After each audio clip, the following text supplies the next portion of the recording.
గత 5 సంవత్సరాల క్రితం జరిగిన ప్రణయ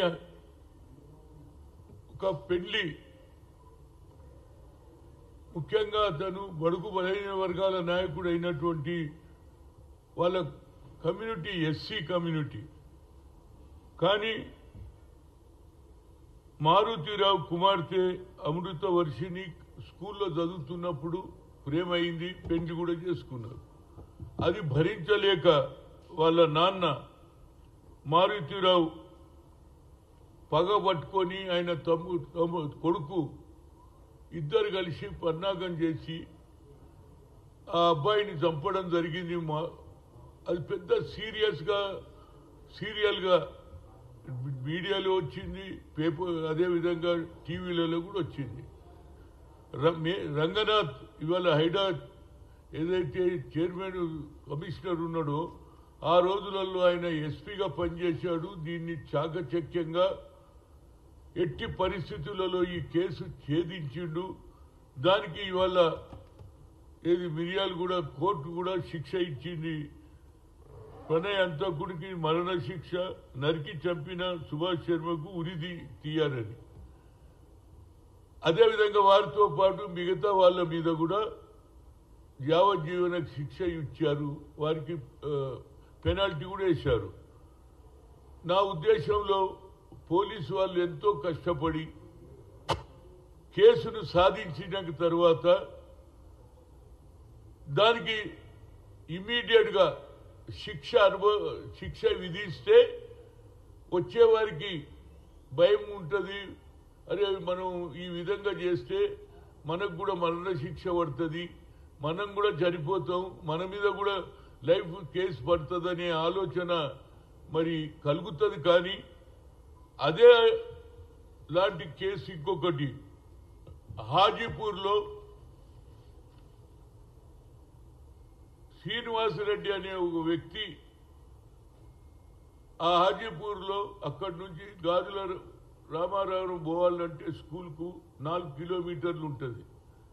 అమ్మాయిలు 3, అందులో బీసీ వర్గం కుర్మా యాదవ్లు పిల్లలను తీసుకుపోవడం, లిఫ్ట్ ఇవ్వడం, తీసుకుపోవడం, చంపడం, రేప్ చేయడం, ఆ తర్వాత మర్డర్ చేయడం జరిగింది. కానీ అక్కడ కూడా మహేష్ భాగవత్ 8 సార్లు పోయినాయి నా ప్రాంతానికి. లోకల్ నాయకులు దాని మీద పెద్ద శ్రద్ధ వహించకున్నా ఇది అన్యాయం. బడుగు బలైన వర్గాలను ఏ విధంగా చంపుతాడు వీడు, ఏ విధంగా అది కూడా బిలో 12 years పిల్లలను 8వ తరగతి 7వ తరగతి పిల్లలను చంపిండ్రు. మొట్ట మీద మహేష్ భాగవత్ రాత్రనక పగలనక స్కూటర్ మీద తీసుకుపోయింది తెలియదు, ఎవడు చూసింది తెలియదు, కానీ ఛేదించిండు. అక్కడ కూడా శిక్ష పడ్డది. ఎన్నడు February 5th, 2020 ఇప్పటి వరకు న్యాయం లేదండి. దీనికట హైకోర్టు అప్రూవల్ ఇవ్వాలంట. నేను దీని మీద రాసిన జస్టిస్ ఎన్వి రమణ గారికి కూడా రాసిన, చీఫ్ జస్టిస్ కు ఎన్నడు రాసిన 16th 8, 2021 రాసిన. ఆ తర్వాత కూడా ఏం జరగకుంటే ఆఖరికి ఇక్కడ మన రాష్ట్రంలో ఉన్న అలోక్ ఆరాధ్యాజీ అని చీఫ్ జస్టిస్ హైకోర్టు కూడా రాసిన 2025 ఒకటి. ఇంతవరకు అంటే ఆల్మోస్ట్ వాళ్ళు ఇన్ని సంవత్సరాలైనా మీరు శిక్ష ఇవ్వకపోతే మరి జ్యుడిషియరీ ఎందుకున్నదని నాకు బాధ అవుతుంది. బాబాసాహెబ్ అంబేద్కర్ రాసిన రాజ్యాంగాన్ని న్యాయం చేస్తలేరు అనేది నా ఉద్దేశం. ఒక్కొక్కడు ఏండ్ల తరబడి కోట్ల చుట్టూ తిరుగుతాడు న్యాయం చేయమని, తేదీలు ఇస్తా ఉంటారు.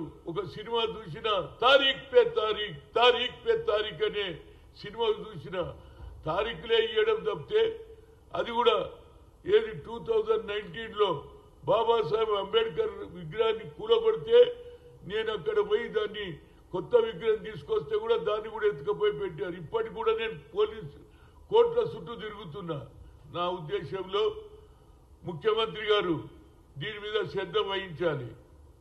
లేకపోతే పోలీసు వ్యవస్థ నిర్వీర్యమైపోతుంది. వాళ్ళు ఎందుకు కష్టపడాలండి? రాత్రి పగలు కష్టపడి ఛేదించి కోర్టులో డిసిషన్ తీసుకున్నాక హైకోర్టు అప్రూవల్ ఇవ్వకపోతే ఏం న్యాయం నాకు అర్థమైతే లేదండి.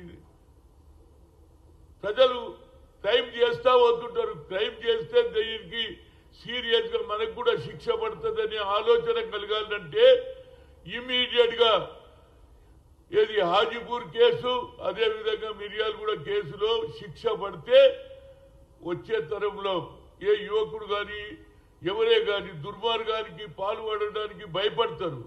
ఏం జరుగుతలేదండి నాకు అర్థం కాదు. జ్యుడిషియరీ ఎందుకు కొందరైతే భూముల గురించి భూములు అమ్మేసుకుంటున్నారు, సొమ్ములు అమ్మేసుకుంటున్నారు, కోర్టుల తీర్పు వస్తలేదు. నేను అనుకుంటుంది ఫాస్ట్ ట్రాక్ కేసు జరగాలి, ఇమీడియట్ గా యాక్షన్ జరగాలి అనేది నా ఉద్దేశం.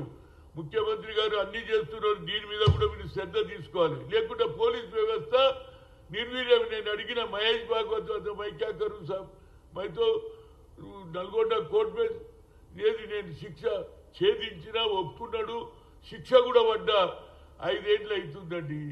ఇక ఇది నిన్న మిర్యాలగూడలో జరిగినది. ఏది ముఖ్యంగా ప్రణయ్ కేసులో శిక్ష పడ్డది, ఉరి పడ్డది, లైఫ్ ఇంప్రెస్ పడ్డది. ఇవన్నీ కూడా మరి జ్యుడిషియరీ ఎందుకు నామమాత్రం అవుతుందో నాకైతే అర్థమైతే లేదు. బాబాసాహెబ్ అంబేద్కర్ దీనికే రాయలేదు కదా రాజ్యాంగం, అందరికీ సమానంగా. ఇంకా కుల వ్యవస్థ ఇంకా నడుస్తూనే ఉన్నది. నాకు అది బాధ. దేశ స్వాతంత్రం వచ్చి 76 ఏళ్ళైనా తన బిడ్డ హరిజనులు చేసుకున్నదని చంపడం ఎంత అన్యాయమో చెప్పండి. ఇప్పుడు ఆ అమ్మాయికి ఒక కొడుకు ఏదో ఉన్నాడు. ఏదైనా దీని మీద సీరియస్ గా నేను మీడియా మిత్రులకు కూడా చేతులు వచ్చి దండం పెడుతున్నా. దీని మీద మీరు సీరియస్ గా రాయకపోతే, దీని మీద సీరియస్ గా తీసుకోకపోతే ఈ జ్యుడిషియరీ ఇట్లనే నడుస్తుంటది.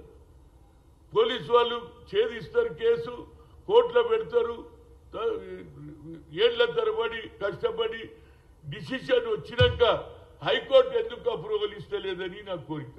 దీని మీద తప్పనిసరిగా, ఎందుకంటే హాజీపూర్లో ఇప్పటి కూడా భయపడుతున్నారు ఆ శ్రీనివాస్ రెడ్డి మళ్ళీ ఎప్పుడు కొడతాడని.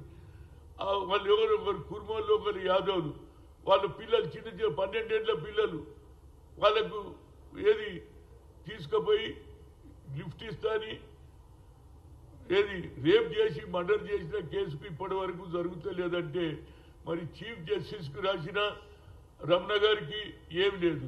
రాష్ట్రంలో ఉన్నటువంటి హైకోర్టు చీఫ్ జస్టిస్ కూడా రాసిన ఈ 2 కాయిదాలు చూడండి. ఇప్పటి వరకు న్యాయం జరగకపోతే ఎప్పుడు జరుగుతుంది? దీని మీద తప్పనిసరిగా, ఎందుకంటే క్రైమ్ చేసేటప్పుడు వాడు భయం స్టార్ట్ కావాలి. అరే నేను చేస్తే నాకు కూడా నా ప్రాణం కూడా పోతుంది, నా తల్లిదండ్రులకు అన్యాయం జరుగుతుందని ఆలోచన కలుగుతుందని చెప్తున్నా. దీని మీద క్రైమ్ అందరూ చూయిస్తూనే ఉన్నారు. క్రైమ్ ఎక్కడ జరుగుతుంటే అవి టీవీలలో చూయిస్తున్నారు. దాంతో ఇంకా ఎక్కువ క్రైమ్ జరుగుతున్నది. నేను మీడియా మిత్రులకు కూడా ఈ క్రైమ్ను తక్కువ చూపించండి. ప్రతి ఒక్కరు కూడా ఈ క్రైమ్ చూసి ఇంకా ఎక్కువ క్రైములు చేస్తున్నాడు. అదేవిధంగా జ్యుడిషియరీ కూడా ఒక నిర్ణయానికి రావాలి. ఇమీడియట్ గా కేసు ఎప్పుడైతే అవుతుందో తప్పనిసరిగా శిక్ష పడితే అప్పుడు భయపెడుతుంది. అదేవిధంగా పోలీస్ వ్యవస్థ కూడా నేను ఇద్దరికి కూడా అప్రిషియేట్ చేస్తున్నా. ఏది మన సూర్యాపేట మిర్యాలగూడ కేసులో తీసుకున్నటువంటి నిర్ణయం కానీ, అదేవిధంగా నల్గొండలో హాజీపూర్లో తీసుకున్న నిర్ణయానికి ఇమీడియట్ గా జ్యుడిషియరీ స్పందించాలి, వాళ్ళకి శిక్ష వేయాలని కోరుతున్నా.